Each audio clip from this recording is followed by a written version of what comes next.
নমস্কাৰ আপোনালোকে চাবলৈ আৰম্ভ কৰিছে thespoton আৰু ষ্টুডিঅ'ত মই জিতুল শইকীয়া দিব লাইছো এই মুহূৰ্তৰ এক গুৰুত্বপূৰ্ণ খবৰ এইবাৰ গো সুৰক্ষাক লৈ এইবাৰ দিল্লীৰ সৰ্বোচ্চ ন্যায়ালয়ে এক বিশেষ নিৰ্দেশনা জাৰি কৰিছে গো সুৰক্ষাৰ নামত এতিয়া মুছলমানৰ ওপৰত নিৰ্যাতন কৰাৰ কথা উল্লেখ কৰা হৈছে আৰু তাৰ পিছতে এতিয়া সৰ্বোচ্চ ন্যায়ালয়ে এক বিশেষ নিৰ্দেশনা জাৰি কৰিছে আৰু এই নিৰ্দেশনাত কি আছে সেই সমগ্ৰ নিৰ্দেশনাৱলী এই মুহূৰ্তত thespotonৰ দৰ্শকসকলক ফুল প্লেটৰ জৰিয়তে জনাবলৈ যত্ন কৰি আছো কি আছে নিৰ্দেশনাৱলী গো সুৰক্ষাৰ নামত মুছলমানক কৰা নিৰ্যাতনক লৈ ক্ষুণ্ণ সৰ্বোচ্চ ন্যায়ালয় আৰু সৰ্বোচ্চ ন্যায়ালয় এতিয়া ক্ষুণ্ণ হৈ পৰা পৰিলক্ষিত হৈছে কেন্দ্ৰ আৰু কেইবাখনো ৰাজ্য চৰকাৰলৈ জাৰি কৰা হৈছে জাননী আৰু গো সুৰক্ষাৰ নামত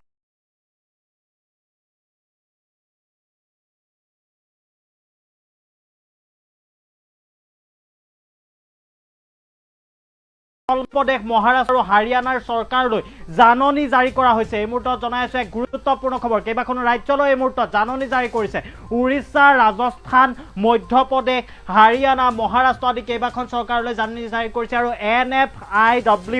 NFIW তৰফৰ পৰা আবেদন কৰা হৈছিল আৰু ন্যায়াধীশ DR গাভাই আৰু JB পদিৰৱালাৰ বিচাৰপীঠৰ এই নিৰ্দেশনা আৰু 2018 চনতে মুছলমানৰ ওপৰত চলা নিৰ্যাতন বন্ধ কৰিবৰ বাবে নিৰ্দেশনা জাৰি কৰা হৈছিল এই মুহূৰ্তত জনাইছো এক গুৰুত্বপূৰ্ণ খবৰ বৰ্তমান সময়ত আহি পৰিছে দিল্লীৰ সৰ্বোচ্চ ন্যায়ালয়ে এতিয়া বিশেষ জাননী জাৰি কৰিছে গো সুৰক্ষাৰ নামত বাৰে নিৰ্যাতন কৰা হয় মুছলমানক এই অভিযোগ উত্থাপন কৰা হৈছিল আৰু তাৰ পিছতে এতিয়া দিল্লীৰ সৰ্বোচ্চ ন্যায়ালয়ৰ তৰফৰ পৰা এক বিশেষ নিৰ্দেশনা জাৰি কৰা পৰিলক্ষিত হৈছে যে গো সুৰক্ষাৰ নামত ইছলাম ধৰ্মাৱলম্বী যিসকল লোক আছে তেখেতসকলৰ ওপৰত যি নিৰ্যাতন চলোৱা হয় সেই নিৰ্যাতন বন্ধ কৰিব লাগে বুলি এই মুহূৰ্তত দিল্লীৰ সৰ্বোচ্চ ন্যায়ালয়ৰ তৰফৰ পৰা এক নিৰ্দেশনা জাৰি কৰা পৰিলক্ষিত হৈছে এই মুহূৰ্তত জনাইছো এক গুৰুত্বপূৰ্ণ খবৰ গো সুৰক্ষাৰ নামত মুছলমানক কৰা নিৰ্যাতনক লৈ ক্ষুণ্ণ সৰ্বোচ্চ ন্যায়ালয় কেন্দ্ৰ আৰু কেইবাখনো ৰাজ্য চৰকাৰলৈ জাৰি কৰা হৈছে জাননী আৰু গো সুৰক্ষাৰ নামত মুছলমানৰ ওপৰত বৃদ্ধি পাইছে নিৰ্যাতন এই অভিযোগ বৰ্তমান সময়ত উত্থাপন হোৱা পৰিলক্ষিত হৈছে উৰিষ্যা ৰাজস্থান বিহাৰ মধ্যপ্ৰদেশ মহাৰাষ্ট্ৰ আৰু হাৰিয়ানাৰ চৰকাৰলৈ বিশেষ জাননী জাৰি কৰিছে সৰ্বোচ্চতম ন্যায়ালয়ৰ তৰফৰ পৰা আৰু NFIW তৰফৰ পৰা ন্যায়ালয়ত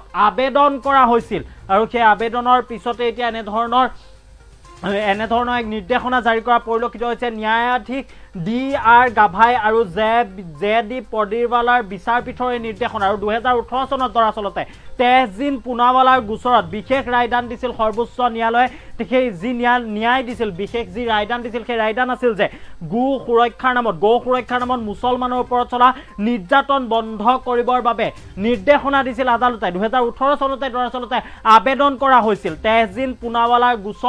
গোচৰ দিয়া হৈছিল আৰু সেই গোচৰৰ ভিত্তিতে ৰায়দান কৰা হৈছিল সৰ্বোচ্চ ন্যায়ালয়ে ৰায়দান কৰিছিল যে গো সুৰক্ষাৰ নামত মুছলমানৰ ওপৰত চলা নিৰ্যাতন বন্ধ কৰিব লাগে বন্ধ কৰিবৰ বাবে আদালতে নিৰ্দেশনা জাৰি কৰিছিল আৰু তাৰ পিছতো দেশৰ বিভিন্ন প্ৰান্তত দৰাচলতে এনে নিৰ্যাতনৰ ঘটনা সংঘটিত হৈ আছে গো সুৰক্ষাৰ নামত ইছলাম ধৰ্মাৱলম্বী লোকসকলৰ ওপৰত নিৰ্যাতন চলি থকা বুলি অভিযোগ উত্থাপন কৰা হৈছে আৰু তাৰ পিছতে এতিয়া এনেধৰণৰ নিৰ্দেশনা দৰাচলতে জাৰি কৰা পৰিলক্ষিত হৈছে দিল্লীৰ সৰ্বোচ্চ ন্যায়ালয়ে এতিয়া বৰ্তমান সময়ত এক নিৰ্দেশনা জাৰি কৰিছে যে গো সুৰক্ষাৰ নামত ইছলাম ধৰ্মাৱলম্বী লোকসকল মুছলমান লোকসকলৰ ওপৰত যি অত্যাচাৰ চলা হৈছে যি নিৰ্যাতন চলা হৈছে সেই নিৰ্যাতন এতিয়া বন্ধ কৰিব লাগে আৰু NFIW তৰফৰ পৰা ন্যায়ালয়ত এক বিশেষ আবেদন জাৰি কৰা হৈছিল আৰু সেই আবেদনৰ ভিত্তিতে এতিয়া এনেদৰে এতিয়া বিশেষ নিৰ্দেশনা জাৰি কৰা পৰিলক্ষিত হৈছে আৰু এই মুহূৰ্তত জনাইছো যি এক গুৰুত্বপূৰ্ণ খবৰ আহি পৰিছে সেই গুৰুত্বপূৰ্ণ খবৰ এই মুহূৰ্তত thespotonৰ দৰ্শকসকলৰ বাবে লৈ আহিছো গো সুৰক্ষাৰ নামত মুছলমানক কৰা নিৰ্যাতনক ক্ষুণ্ণ সৰ্বোচ্চ ন্যায়ালয় আৰু কেন্দ্ৰ আৰু কেইবাখনো ৰাজ্য চৰকাৰলৈ জাৰি কৰা হৈছে জাননী মই পুনৰবাৰ জনাই আছো বৰ্তমান সময়ত স্পটন চাই থকা প্ৰতিগৰাকী দৰ্শকক এই মুহূৰ্তত জনাবলৈ যত্ন কৰি আছো যে উৰিষ্যা ৰাজস্থান বিহাৰ মধ্যপ্ৰদেশ মহাৰাষ্ট্ৰ আৰু হাৰিয়ানাৰ চৰকাৰলৈ বিশেষ জাননী জাৰি কৰা হৈছে আৰু NFIW এক বিশেষ গোচৰ তৰিছিল এক বিশেষ অভিযোগ এক বিশেষ আবেদন দিছিল আৰু তাৰ ভিত্তিতে ন্যায়াধীশ DR গাভাই আৰু JD পদিৰৱালাৰ বিচাৰপীঠে এই নিৰ্দেশনা এই মুহূৰ্তত জাৰি কৰিছে যে যি নিৰ্যাতন বৰ্তমান সময়ত চলি আছে সেই নিৰ্যাতন বন্ধ কৰিব লাগে গৌ সুৰক্ষাৰ নামত ইছলাম ধৰ্মাৱলম্বী লোকসকলৰ ওপৰত চলা নিৰ্যাতন বন্ধ কৰিব লাগে বুলি এক নিৰ্দেশনা বৰ্তমান সময়ত জাৰি কৰিছে আৰু 2018 চনতে দৰাচলতে তেহজিন পুনাৱালাৰ এক গোচৰ দিছিল এক গোচৰ দৰাচলতে উত্থাপন কৰা হৈছিল এক অভিযোগ উত্থাপন কৰা হৈছিল আৰু সেই অভিযোগৰ ভিত্তিতে দৰাচলতে ন্যায়ালয়ৰ তৰফৰ পৰা এক